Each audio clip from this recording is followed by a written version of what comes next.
Senhor Jesus Cristo, nós estamos aqui nesta noite, ó Deus, humildemente diante do Teu altar, Te adorando, Pai. Já temos ouvido a palavra, cantado louvores, e agora vamos ouvir mais a explanação da Tua santa palavra. Abra os nossos corações, Senhor, para que possamos reconhecer Deus em Sua palavra, ver Deus em Sua palavra. Deus, que a palavra possa produzir efeitos benéficos em cada um de nós. O Senhor sabe como arrancar de nós tudo que é errado. Tua palavra, ela faz uma faxina espiritual, física em nós, e ela traz aquilo que realmente precisamos, que é Cristo. Cristo é a única coisa que nós precisamos. Ajude-nos com o perdão de nossos pecados. Pedimos em nome de Jesus Cristo. Amém. Amém, amém. Senhor Jesus, acrescente a nossa fé, irmãos. Bom é estar aqui. Nós vamos ficar de pé, vamos ler a Bíblia. Deus abençoe todos vocês que vieram. Abraço a cada um de vocês e vocês também que estão pela internet. Deus abençoe vocês que estão aí pelos canais. Vamos ler a Bíblia, Apocalipse 2, verso 21 ao 23. Nós estamos estudando nas sextas-feiras o estudo dos selos do Apocalipse. Estamos no 4º selo, maravilhoso. Irmão Barbeiro, bom te ver. Está viajando? Está com saudade do Senhor. Bom te ver. Deus abençoe. Deus abençoe a família lá de São Sebastião. Deus abençoe vocês. Edinho, está com saudade do Senhor. Aquele testemunho que o Senhor deu está espalhado nas páginas. Muito edificante, viu? Muita gente sendo beneficiado com aquele testemunho que o irmão Edinho deixou aqui. Vamos ler Apocalipse capítulo 2, verso 21 ao 23. Deus dizendo para a igreja nominal: e dei-lhe tempo para que se arrependesse da sua prostituição. A igreja prostituiu com a política, com os reis da terra, com o pecado. Deus está dizendo: dei-lhe tempo para se arrepender da sua prostituição, e não se arrependeu. Deus deu-lhe tempo para a igreja nominal se arrepender, ela não se arrependeu.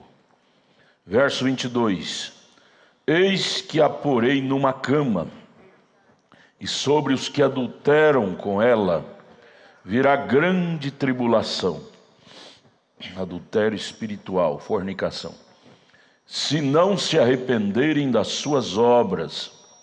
E ferirei de morte a seus filhos, e todas as igrejas saberão que eu sou aquele que sonda os rins e os corações, e darei a cada um de vós segundo as vossas obras. Jesus, ajuda nós a produzir boas obras. Em nome de Jesus, amém. Podeis assentar, irmãos. Eu quero dar uma passadinha aqui na história. A vida cristã, ela é baseada em três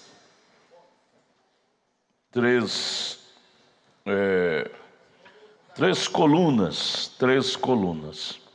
A vida cristã, ela é sustentada em 3 colunas. Ela não é vaga, a vida cristã não é vaga. Ela tem um sustentáculo. E essas 3 colunas sustentam a vida cristã. Primeira coluna, a história que nos mostra os fatos, os acontecimentos. A Bíblia que é escrita por Deus, homens santos de Deus a escreveram, e a revelação. História, Bíblia e revelação.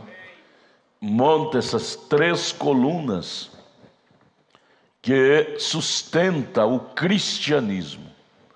Cristianismo não é uma coisa vaga, que alguém diz, alguém falou, ficou vago. Não. Tem sustentáculo da história, durante as idades, os anos, os tempos, a Bíblia e a revelação. História, Bíblia e revelação. Isso entra em uma harmonia. Por isso que nós, profeta desta era, ao citar a biografia, a história da igreja durante as eras, durante a idade, ele não buscou só um historiador, ele buscou vários historiadores, Joséfos e outros, e para chegar a esse consenso. Por exemplo, o versículo 21 de Apocalipse 2, onde lemos, Deus está dirigindo essas palavras para a igreja de Roma, que foi a primeira igreja evangelizada pelos apóstolos. Primeira igreja cristã foi a de Roma. Quando ela diz que ela é a primeira, ela está falando a verdade. É a primeira igreja em Roma que foi evangelizada pelos apóstolos. Porém, foi também a primeira a desviar da palavra de Deus. Eu quero dar só uma triscadinha na história deste fato. Como ela começou e como ela faliu. Ela é a igreja mãe. Aqui a Bíblia diz que ela deitou numa cama e prostituiu com os reis da terra, com a política, com o pecado. Ela e suas filhas, ela tem filhas, viu? As religiões. Isso é a Bíblia. E agora eu vou ler um pouquinho da história. O profeta comenta esta história aqui na era de Pérgamo, parágrafos 109 ao 111. Eu quero que vocês me dêem toda a sua atenção para este fato. Dei-lhe tempo para se arrepender, e ela não se arrependeu. Se envaideceu e tornou mais pecaminosa. Parágrafo 109 ao 111 da era de Pérgamo. Vamos dar uma olhada na história.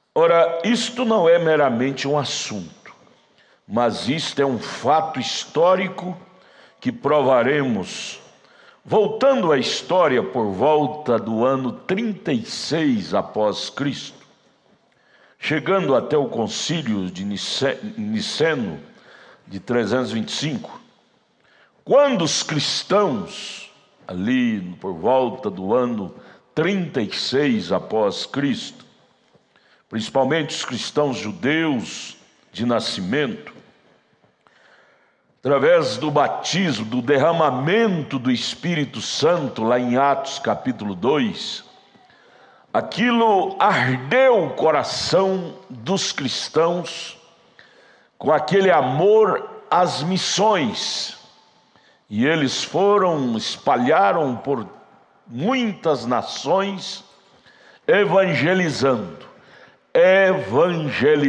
levando o evangelho, boas novas do reino do céu. Foram espalhados para fora de Jerusalém, foram para todos os lados pregando o evangelho, particularmente nas sinagogas.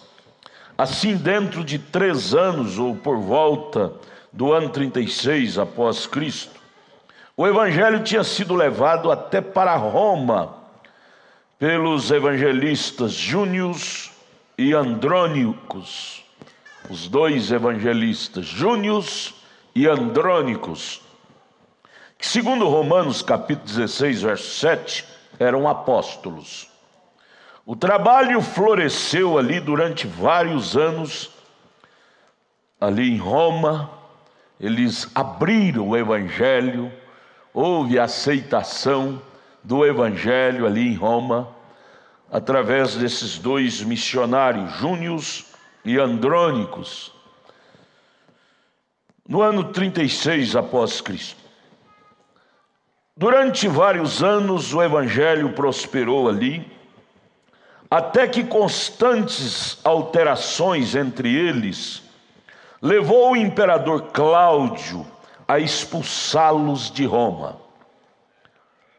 O imperador Cláudio, que era o imperador de Roma na época, não gostou muito do evangelho. Ele quis fazer algumas alterações, alguns remendos. Expulsou os judeus missionários que estavam ali, entre eles estes 2, Június e Andrônicos. Com os judeus banidos da cidade, a espinha dorsal daquela pequena igreja foi praticamente quebrada. Os judeus, aqueles 2 que eram pastores, que sustentavam a originalidade do cristianismo, agora expulsos dali de Roma, a espinha dorsal do cristianismo foi praticamente quebrada ali para a igreja de Roma. Talvez até mesmo os pastores tinham sido judeus e por isso tinham ido embora, expulsos pelo imperador Cláudio. O rebanho então passou a ficar só, e desde que a palavra não tinha sido ainda escrita, não tinha ainda livros, como temos hoje, Bíblia, como um guia para eles, seria muito fácil para esse pequeno rebanho desviar-se ou ser inundado pelos filósofos e pagãos daqueles dias. Aos pastores Június e Andrônicos ser expulsos dali, então a igreja ficou de uma forma vulnerável às vãs filosofias, às teorias que os filósofos e os pensadores livres começaram a desenvolver ali diante do povo, com a ausência dos missionários judeus. E como lobo devoradores à espreita, e o espírito do anticristo à solta, descobrimos pela história que esta pequena igreja em Roma tornou-se desesperadamente apóstata. O evangelho ali que aqueles 2 missionários tinham semeado com lágrimas, agora tinha se apostatado, as pessoas tinham se apostatado. E começou a introduzir os filósofos, líderes que ficaram ali de Roma, começou a introduzir cerimônias pagãs sob títulos cristãos. Ao invés de permanecer com aquela bandeira do verdadeiro cristianismo, empunhada por aqueles 2 irmãos, Június e Andrônicos, eles começaram a aceitar mudança nas tradições, nos ensinamentos do cristianismo. Cerimônias pagãs sob títulos cristãos. Não é mais ou menos como estão hoje? Chama Jesus, a igreja fulana de tal de Jesus, igreja ciclana de Jesus, igreja beltrana de Jesus. Mas a grande pergunta é: a palavra de Jesus está realmente ali? Não. Pura, cristalina como ela é?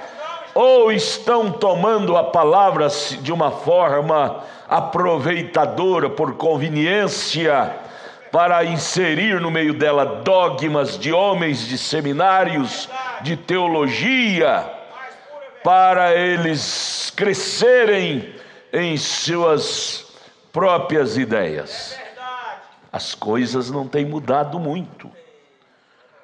Como o período do banimento perdurou por 13 anos, o imperador Cláudio os expulsaram de Roma, e o período foi de 13 anos que eles permaneceram fora de Roma. Os missionários judeus, os fundadores Júnios e Andrônicos, não retornaram até o ano 54 depois de Cristo. Imagine seu horror quando eles voltaram 13 anos após, ao encontrar uma igreja com o título cristão que era terrivelmente pagã. Ao eles voltarem ali 13 anos depois, para sua surpresa, encontraram uma igreja que eles deixaram totalmente cristã, agora somente com rótulo de cristianismo, mas toda mesclada com o paganismo. Havia altares na igreja, sobre os quais eles colocaram incenso, agora celebravam ritos pagãos. Os líderes estabelecidos desta igreja não podiam ser aproximados mais, de modo que com os poucos que tinham tentado permanecer fiéis, começaram uma nova igreja, ou segunda igreja de Roma.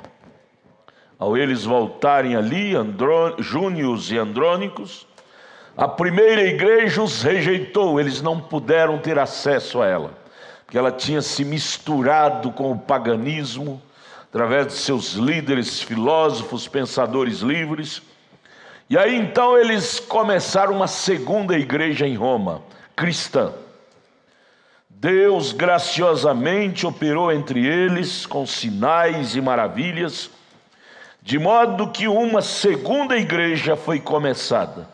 E embora a primeira igreja fosse reprovada por ser paga e não cristã em sua adoração, ela não desistiria do seu título de primeira igreja cristã, mas permaneceria ainda como permanece a primeira igreja de Roma, a Igreja Católica de Roma. Até hoje ela permanece com essa bandeira que ela é a primeira. Pois bem, a maioria de nós tem a ideia errada que alguns e todos que a si mesmos se chamam cristãos seriam o alvo do diabo e consequentemente sofreriam o furor da tirania governamental. Porém, tal não se dá. Esta primeira igreja tinha começado a florescer e a multiplicar-se tanto em número que os imperadores e vários oficiais do governo verdadeiramente favoreciam aquela igreja por razões políticas. A primeira igreja começou a crescer de uma forma acelerada. Quando ela abriu, escancarou as portas da igreja para vir quem quisesse do jeito que estivesse e poderia continuar com as suas teses, com as suas ideias, que seria bem-vindo ali, da forma com as ideias que tinham. E aí começou a vir os políticos, os imperadores, se tornar membro da primeira igreja em Roma. Assim, quando os líderes da primeira igreja em Roma encontraram-se sob os favores dos grandes, foi quando foi inserido nela, no seio dela, a doutrina dos nicolaítas. Nical é conquistar, laíta, os leigos. Foi quando os grandes dignatários, imperadores, os políticos entraram, tiveram acesso ao seio da igreja e começou a comprar, negociar construindo grandes torres, grandes auditórios e colocando dinheiro sobre a coisa e tirando os leigos do púlpito e colocando pessoas doutas, porém com ideias torcidas em relação à palavra de Deus. E ela achou favores desses grandes líderes endinheirados. E eles aproveitaram a oportunidade para inclinar o governo contra os verdadeiros crentes e exigiram a perseguição contra eles, a menos que eles voltassem para a primeira igreja. Foi quando a primeira igreja, através de seus grandes dignatários, imperadores, políticos, forçou os líderes a perseguir, chamando eles de rebeldes, que tinha saído dela e fundou a segunda igreja de Roma, a voltar para o seio da mãe, que era a primeira. Mas eu lhe pergunto, como pode os verdadeiros cristãos voltar para o seio da primeira igreja, ela toda misturada com paganismo, com ideias torcidas, fora dos fundamentos da Bíblia? Foi aí quando foi desenvolvido aquela chacina, a matança dos cristãos. Começou por aí. Só na Era Negra nós temos registros na história que Roma matou 68 milhões de cristãos por não se adequar a esse sistema pervertido que ela tinha desenfreada e se unido a ele através de seus dignatários, de seus grandes políticos, imperadores e assim por diante. Aniceto foi um bispo da primeira igreja de Roma, que viveu no segundo século, e ele era contemporâneo de Policarpo. Quando o venerável Policarpo ouviu que a primeira igreja cristã de Roma estava envolvida em cerimônias pagãs e tinha corrompido a verdade do evangelho, ele foi lá para implorar-lhes que mudassem de opinião. Missionário Policarpo, que era discípulo de Paulo, discípulo de Irineu, que era um cristão verdadeiro, ele ficou sabendo que a igreja de Roma tinha se pervertido. Ele foi lá para implorar aos crentes para voltar aos fundamentos dos ensinamentos da Bíblia Sagrada. E ele os viu prostrado perante imagem, com nome de apóstolos e santos. Ele os viu acendendo velas, queimando incenso no altar.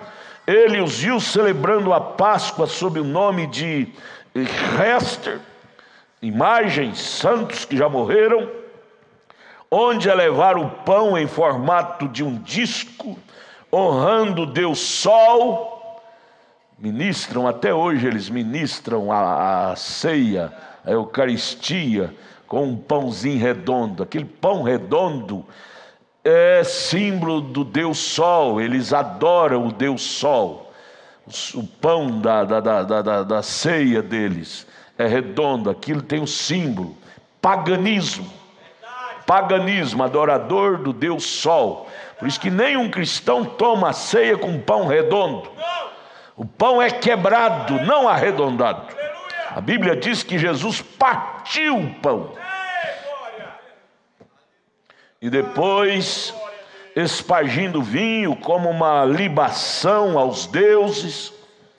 Mas este velho santo Policarpo, que tinha viajado 2.400 quilômetros, não podia deter o mergulho da decadência que a igreja de Roma tinha entrado. Ao ver aquilo, seu coração desesperou. E Deus falou através dele exatamente quando ele estava partindo. Veio a ele, ao seu coração, a lembrança de Oséias capítulo 4, verso 15. Efraim está entregue aos ídolos, deixa-o. Policarpo nunca mais retornou a Roma. E aí ela ficou entregue às bestas, aos espíritos enganadores. Isto foi no ano, lá no início, no ano 54, quando eles voltaram e viu ela enredada com essas doutrinas. Dali para cá ela vem só desenvolvendo, desencaminhando, saindo fora dos princípios cristãos registrados na Bíblia Sagrada. Eu quero dizer para todos que há somente uma verdade, sempre, desde quando Deus criou os seres humanos na terra, lá em Gênesis 3, a recomendação de Deus foi esta, em Gênesis 3: o dia que vocês deixarem a minha palavra, certamente morrerá. Ele deu a palavra. A Bibliazinha de Adão e Eva era pequenininha, era ali em Gênesis 3.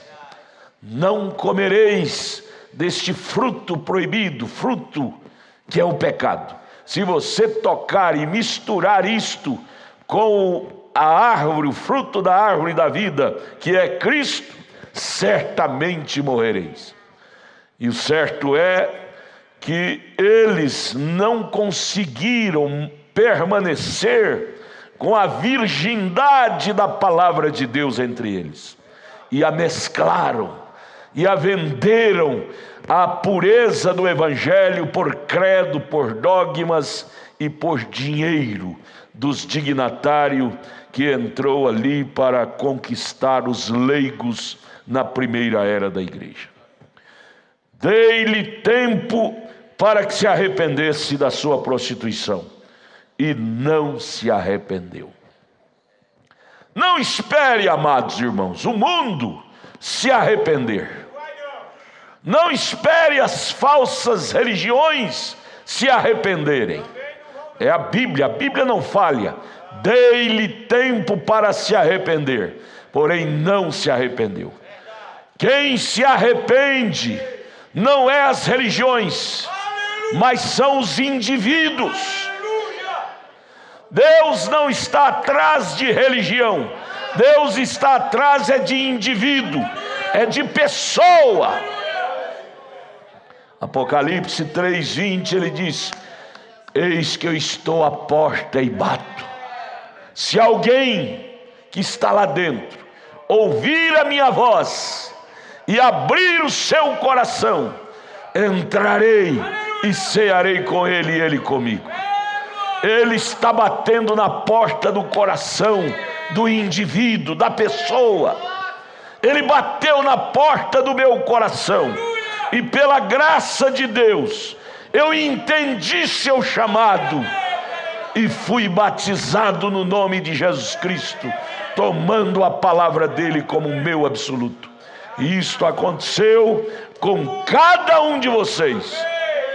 E ele, enquanto o Cordeiro estiver no trono de intercessão, ele continua atrás, não de religião, ele sabe que ela não se arrependerá, porém ele está atrás de pessoa, é de indivíduo, e este indivíduo está ainda perambulando por aí, mas a hora que ele ouvir a voz do Espírito Santo, a voz do Evangelho, ele abrirá o coração. Sabe por quê? Jesus disse na oração sacerdotal de São João 17: Pai, nenhum daqueles que tu me deste eu lançarei fora. É a razão pela qual nós estamos investindo no evangelismo. Hoje estamos iniciando mais um investimento alto através de mais um meio de comunicação no Instagram, entrando nesse mundão de pessoas vagantes pelas páginas. Mas oxalá que esta voz atinja o coração de alguém que está vagando aí por este mundo artificial. Há uma verdade na terra. Eu quero dizer para este mundo pagão que Deus nos enviou um profeta para nos trazer de volta ao grão original, à palavra original, ao cristianismo original. E se o coração seu está faminto por algo original, venha participar conosco disso. Agora vamos aqui prosseguir o estudo da mensagem, o quarto selo, agora página 34, parágrafo 252. Baseado aqui na escritura que lemos: dei-lhe tempo para que se arrependesse da sua prostituição, e não se arrependeu. Falando da igreja de Roma, nunca se arrependeu. Os missionários, por último, não puderam voltar lá mais, foram expulsos. Porém, será que Deus não tem eleito por aí? Tem. Eu quero ver esses falsos ensinadores impedir que filhos de Deus se desabrochem. Semente eleita não dá conta de ficar presa. Engana-se um povo por um pouco de tempo, porém não se engana pelo tempo todo. Há uma voz, a voz da mãe águia, clamando, requisitando seus filhos. Quarto selo, você que trouxe sua literatura, vamos estudar. Página 34. Parágrafo 252. Ele é longânimo. Ele, Jesus, Deus, assim como ele foi nos dias de Noé. Ele tentou muito. Ele sofreu, Noé, por 120 anos para que ele se arrependesse. Eles não se arrependeriam. Ó, irmão, se Noé tentou 120 anos pregando o arrependimento, por que nós vamos desanimar? Por que nós vamos desanimar? Noé tentou por 120 anos, pregando, e conseguiu uma minoria, mas ele não desanimou. Ou para salvação, ou para juízo, o evangelho tem que ser pregado, usando os meios, as leis que Deus criou. Estas leis não é só para o diabo usar, não. Estas leis é para os filhos. 253, nos dias de Noé ele tentou e as pessoas não se arrependeram. 253, nos dias do Egito ele enviou pragas e tudo mais, através de Moisés, porém eles, os egípcios, não se arrependeram. Ele enviou João Batista, eles não retornariam. Ele enviou Jesus para morrer, salvar a todos que ouviriam a palavra, porém foi uma minoria que pôde receber Jesus. E agora nos últimos dias, ele prometeu novamente que ele enviaria uma mensagem para chamá-la e restaurar a fé original de volta a isto. Malaquias capítulo 4, verso 5 e 6, Mateus 17, 11, Apocalipse 10, 7, são promessas que ele enviaria uma mensagem, uma voz, chamando, restaurando, trazendo a fé original, o ensinamento original ao povo, de volta à palavra. E eles não, o mundo religioso, não a receberão. O mundo religioso não receberá. Porém os filhos, os eleitos, a receberam estão recebendo e vão receber. Aqui está um povo, uma partícula de gente que tem abraçado a voz de Deus nesta última era a qual estamos vivendo. Porém, o mundo religioso lá, eles são tão dogmáticos em seus dogmas e credos, até o ponto de não quererem isto. Eles preferem um Barrabás do que Jesus. Eles acham que se um anjo descesse, mas Deus não faz isto. Deus trabalha com os homens através de um homem. Todo o tempo, você não vê história na Bíblia que Deus usou anjos para ministrar a palavra. Deus usou homem. 257. Observe, não obstante, ele lhe deu tempo para se arrepender, mas ela não quis. Ele tem dado tempo para esta era a qual estamos vivendo, Laodiceia. Vocês que são mais antigos lembram que há 50 anos atrás, os pentecostais, que era o grupo de evangélicos mais aproximado da Bíblia Sagrada, eles eram pessoas de fato crentes. Eles honravam a palavra, eles tinham testemunhos, eles tinham vida vivida, eles eram sinceros e íntegros. 50 anos passou. Veja a grande diferença que o mundo chamado pentecostal chegou. Roma demorou 2000 anos para chegar como ela chegou, ao mundanismo. Porém, os evangélicos pentecostais, 50 anos já foi o bastante para se tornarem mundanos, casados com a idolatria novamente. A porca voltando ao lamaçal, o cachorro voltando ao vômito. Porém, em meio a este emaranhado, há um povo predestinado, há uma igreja eleita que não se dobrará ao sistema arcaico desta era a qual estamos vivendo. Há uma igreja que tem parado pela palavra. Pagará um preço, se for preciso, ela está disposta. Mas ela não se renderá ao sistema dogmático que tem amarrado a humanidade.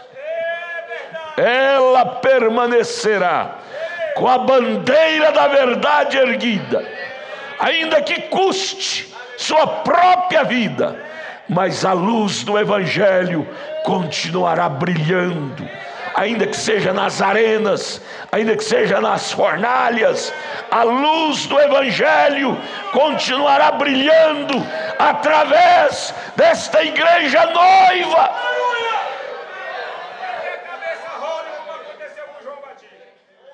Há um povo determinado, a parar ao lado desta palavra. Aleluia, glória a Deus. Veja, 256. Deus, Ele toma alguém ignorante, estúpido. Por quê? Porque os doutos se venderam. Os doutos se venderam aos dogmas. É aí onde a letra é uma tentação. A pessoa começa a se envolver com a letra, ao doutorado, letras na cabeça, e se torna tão egocêntrico que pensa que são maiores do que Deus, pensam que são maiores do que a verdade, e aí eles criam a sua própria verdade. E nós vemos hoje centenas de religiões na terra, e cada uma dizendo eu tenho a verdade, outra diz eu tenho a verdade, outra diz eu tenho a verdade, e podemos conversar com cada membro deles, cada um tem a sua verdade, Porém Jesus, em São João capítulo 14, versículo 6, ele não diz que ele era uma verdade, não. Ele usou o artigo definido singular. Ele diz: eu sou o caminho, a verdade. Não há duas verdades relacionadas a Deus. Não há dois caminhos ao céu. Ele disse: eu sou o caminho, a verdade. Mas hoje, infelizmente, cada pessoa, através de suas vaidades da letra, criou seu próprio caminho, sua própria verdade, seu próprio ponto de vista. Mas nós não estamos interessados em saber o caminho do A, do B ou do C. Nós estamos interessados em saber o caminho de Deus. Isaías 35:8: e ali haverá o alto caminho, o caminho do rei. Poucos trilharão por ele, mas os predestinados o amarão. Nós amamos este caminho, nós amamos esta verdade. Então, no 256, o profeta disse: ele toma alguém ignorante e às vezes até estúpido, como foi um Elias, um João Batista, alguém que dificilmente saiba seu ABC, como foi o próprio apóstolo São Pedro, ou qualquer coisa. E então ele toma esse tipo de pessoa, porque ele pode tomar uma pessoa que não seja nada e então operar através dela. Por que Deus tem que pegar esse tipo de gente? Porque os outros estão muito ocupados. Os outros estão cheios. Os outros não dão conta de se esvaziar de suas tradições. Eles querem vir para o Evangelho, mas trazer as bagagens que eles aprenderam com seus mestres religiosos lá. Deus não pode usar uma pessoa que está cheia. Deus usa pessoas vazias. O grande pastor Paulo, antigo Saulo de Tarso, para Deus poder usar ele teve que ficar 3 anos e meio no deserto da Arábia, se esvaziando do conhecimento que ele tinha aprendido com Gamaliel, do conhecimento teológico. E ao se esvaziar, então aquela coluna de fogo que o encontrou pôde começar a enchê-lo dos princípios de Jesus Cristo. Tanto é que quando Paulo de Tarso, foi a Jerusalém 3 anos e meio depois, ele constatou que agora o evangelho que ele pregava era o mesmo que os apóstolos pregavam em Jerusalém. Ele tinha se esvaziado. Deus não usa pessoa ocupada, cheia. Não tem espaço para outra coisa quando você está cheio de coisas. Por isso Jesus bateu o martelo em São João 3,3: necessário vos é se esvaziar e nascer de novo, sofrer uma faxina, uma limpeza, para Deus então poder começar a encher, a trabalhar com esta pessoa. Deus não usa mentes cheias de dogmas, de ensinamentos, de interpretações teológicas. Nunca. Me mostre na Bíblia quando é que Deus usou a pessoa assim. Moisés teve que sofrer uma faxina por 40 anos no deserto, para Deus poder, através da coluna de fogo, na sarça ardente, o encher novamente. Nós temos que sofrer uma libertação total daquilo que a igreja mãe velha colocou na nossa cabeça. Viemos dela, mas não podemos carregar nenhuma bagagem dela. Ela foi a primeira igreja, porém foi a primeira igreja também a desviar da palavra. Nós saímos dela, e nós não temos que carregar nenhuma bagagem dela. Nós não somos discípulo de Roma, nós somos discípulo do cristianismo. Cristianismo não é oriundo de Roma, cristianismo é oriundo dos judeus. Paulo, Pedro, o próprio Senhor Jesus. Ele teve que tomar alguém simples, uma pessoa que não seja nada, e então operar através dela. Desde que alguém pense que é alguma coisa, então não pode fazer nada com ele.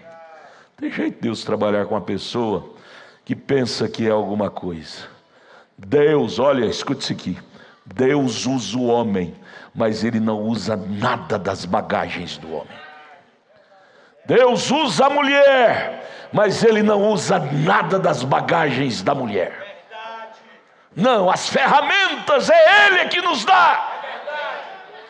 É a palavra dEle, é a ferramenta que Ele nos dá. Você quer ser uma pessoa de Deus? Jogue fora suas ferramentas humanas. Use as ferramentas. Paulo nos convida aos Efésios capítulo 6, a partir do verso 10, a tomar as ferramentas do Evangelho, não dos dogmas, não dos credos, mas as ferramentas do Evangelho. Ele sempre tem feito isto. Você tem que se tornar nada para ser alguém com Deus. Oh, que coisa! Mas hoje falar isso numa era qual estamos vivendo, em uma era de superação do egoísmo, superação da habilidade própria, dizer que você tem que se tornar nada para ser alguém com Deus, ou seja, voltar atrás, quando as pessoas estão querendo seguir em frente, mais tecnologia, mais habilidade mental, mais mentes hábeis para desenvolver teses, pensamentos próprios. E agora pega essa parte aqui do profeta: você tem que tornar nada para ser alguém com Deus. Isso derruba o Saulo de Tarso do seu pedestal. 257, observe: não obstante, ele lhe deu tempo para se arrepender, mas ela, a igreja nominal, não o quis. Porém você quis, nós aceitamos isto. Ele tem feito isso novamente. Ela não o quer, sua rejeição a faz, ou a sua rejeição faz dela um caminho perfeito para Satanás entrar e se encarnar nela. Uma vez ela não querendo ser cheia de Deus, se torna um caminho preparado para Satanás encarnar nela. Ninguém fica neutro. Só há dois poderes que regem o mundo. Gênesis 3, as duas árvores, a árvore da vida, que é Cristo, e a árvore da ciência do bem e do mal, que é o diabo. Só há dois poderes. O que o profeta acaba de dizer? 258, parágrafo. Ele tem feito novamente. Ela não quer, sua rejeição a faz, ou a sua rejeição faz dela um caminho perfeito para Satanás entrar e se encarnar nela. Olha, menino, você lembra quando você era temente a Deus? Deus operava em sua vida, você tinha vitória constante. Mas quando você começou a desviar dos princípios de Deus, você começou a ver em forma sucessiva, catástrofe na sua vida, derrotas. Tudo que você começa, você não dá conta de terminar com perfeição. Só derrota. É porque você deixou a palavra de Deus em alguma instância do seu caminho. Lembra-te, pois, de onde caíste, dei-lhe tempo para arrepender-se. Então o caminho do sucesso é arrepender e começar de novo ao pé da cruz, começar com a palavra. O caminho do sucesso não é ser um teimoso. As pessoas hoje têm sido tão teimosas, está vendo que Deus não está naquilo, mas tornam-se cabeçudo e continua sustentando aquelas teses que Deus não abona, e vão de mal a pior. Oh, meus irmãos pentecostais, se vocês lembrassem de onde caíram, teria jeito para se reconstruírem e ser novamente um Brasil pentecostal que eu conhecia 50 anos atrás. Mas eles querem? Não. A tecnologia, a vaidade técnica, a letra, a vaidade da letra subiu para a cabeça deles. Eles não querem mais aqueles velhos porões, aqueles velhos porões de lágrimas, onde passavam noites em oração, não buscando dons carismáticos, mas buscando o batismo do Espírito Santo, buscando ser melhores cristãos. Hoje vão para os montes orar, ficam, jejuam vários dias, mas buscando o quê? Buscando promoção pessoal. Ser um pregador eloquente, ser alguém de destaque na igreja. As orações deles hoje é para promoção pessoal. Mas há 50 anos atrás eu lembro, eu ia também para os montes, mas é para buscar humildade, buscar sinceridade, buscar Cristo na alma.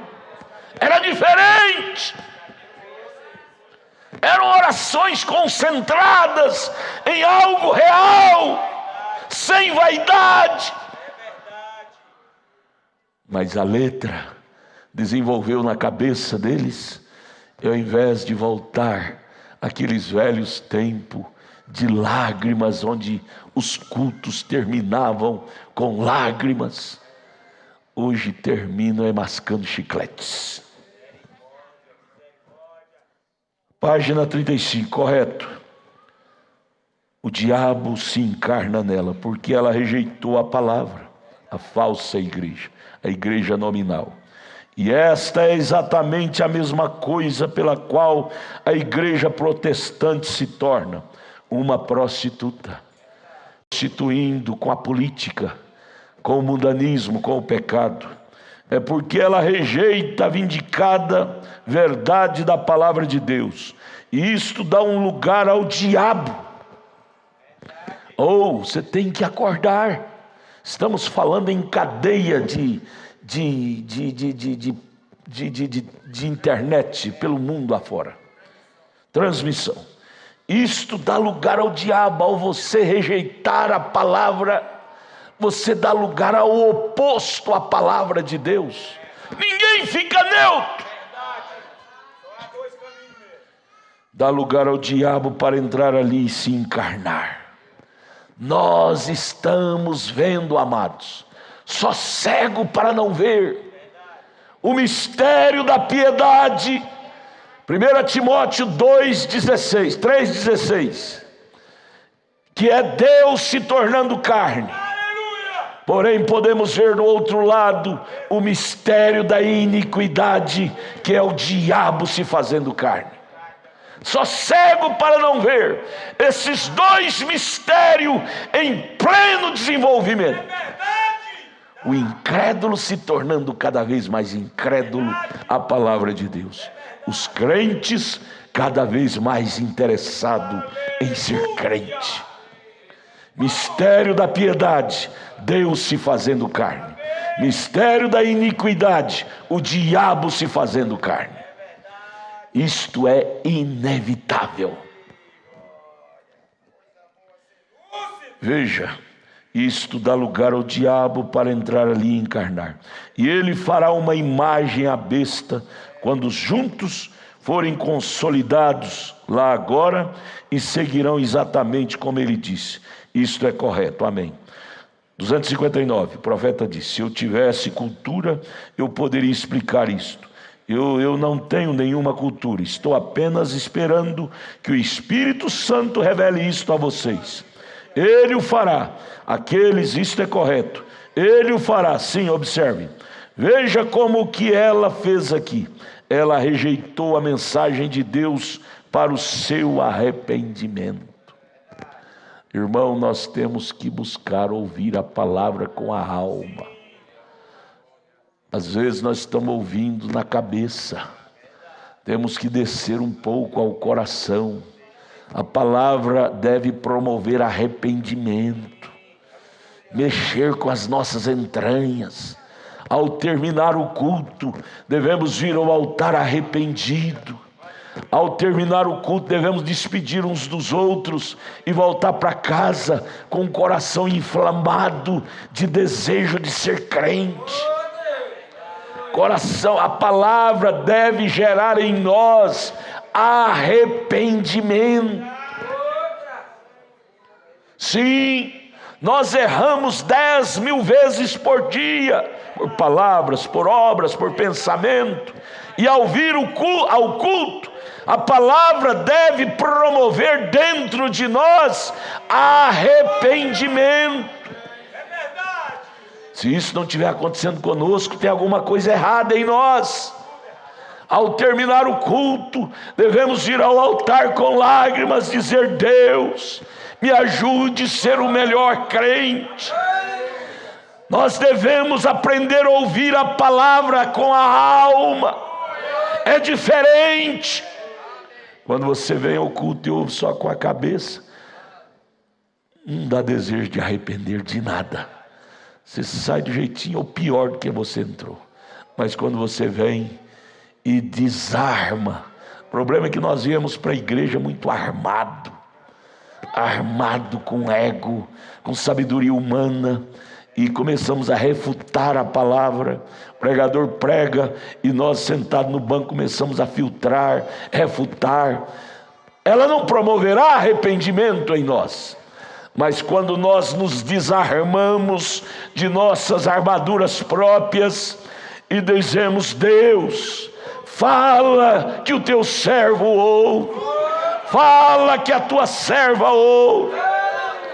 Quando termina o culto, lágrimas começam a descer em sua face, desejo de arrepender-se.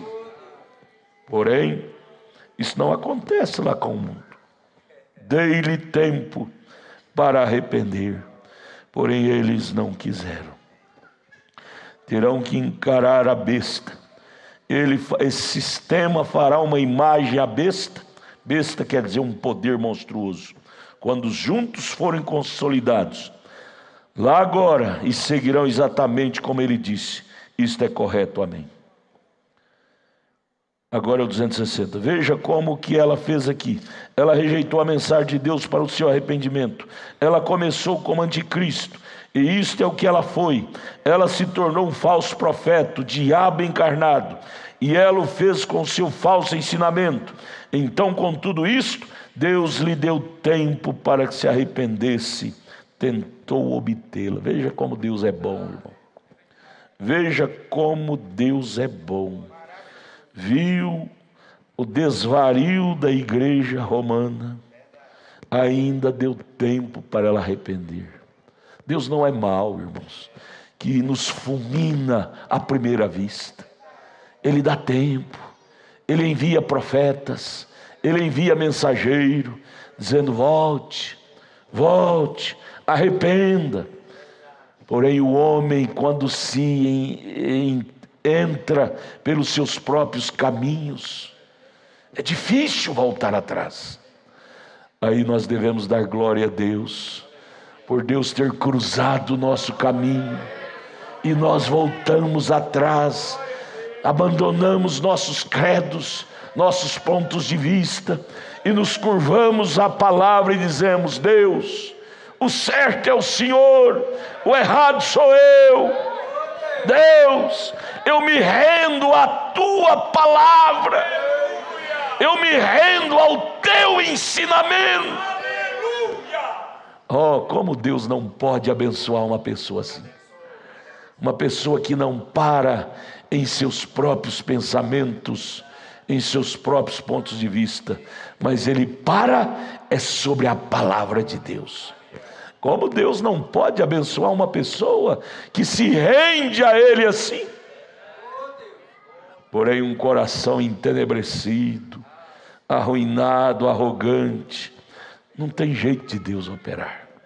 Irmãos, nós vamos embora nesta noite para casa, dizendo: Deus, me faça cada vez mais mole para a tua palavra, me faça cada vez mais duro para o pecado, duro para o mundanismo, porém mole para a tua palavra fazer habitácio em minha vida. Me ajude, Deus. Vamos ficar de pé, vamos orar. Senhor Jesus, o Senhor diz em tua palavra que passarão os céus, a terra, porém a tua palavra não passará. Um dia, Pai, este mundo não existirá mais. Esta ordem social que hoje opera não existirá mais. Esta ordem econômica, ordem política, ordem religiosa que hoje opera, um dia não existirá mais. Porém a tua palavra continuará existindo. Senhor, nos ajude a agarrar a ela, estritamente a ela, Pai. Quando tudo for derretido pelo poder atômico, pelo poder dos vulcões, dos terremotos, tudo virar cinza, a tua igreja estará nas bodas do Cordeiro, ceando naquele espaço de 3 anos e meio, na eternidade, entrando no milênio, do milênio para a eternidade.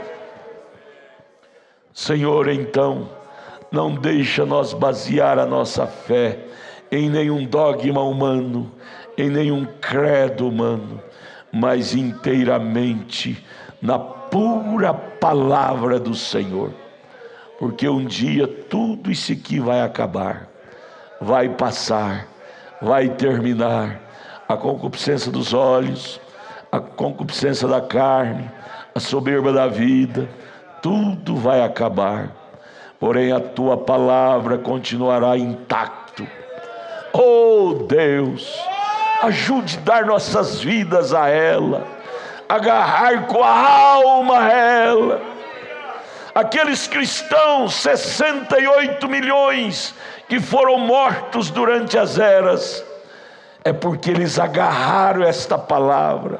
E hoje eles estão lá na 6ª dimensão, louvando, encorajados, vitoriosos, por ter agarrado a tua palavra como seu absoluto.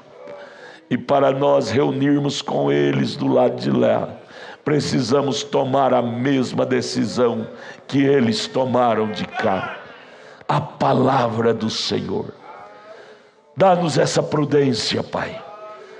Tudo vai acabar, tudo vai passar, mas a tua palavra é de eternidade a eternidade.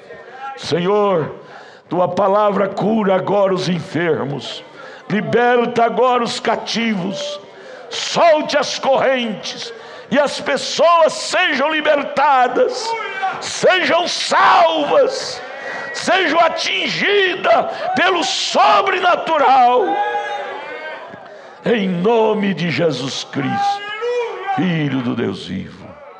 Amém, amém.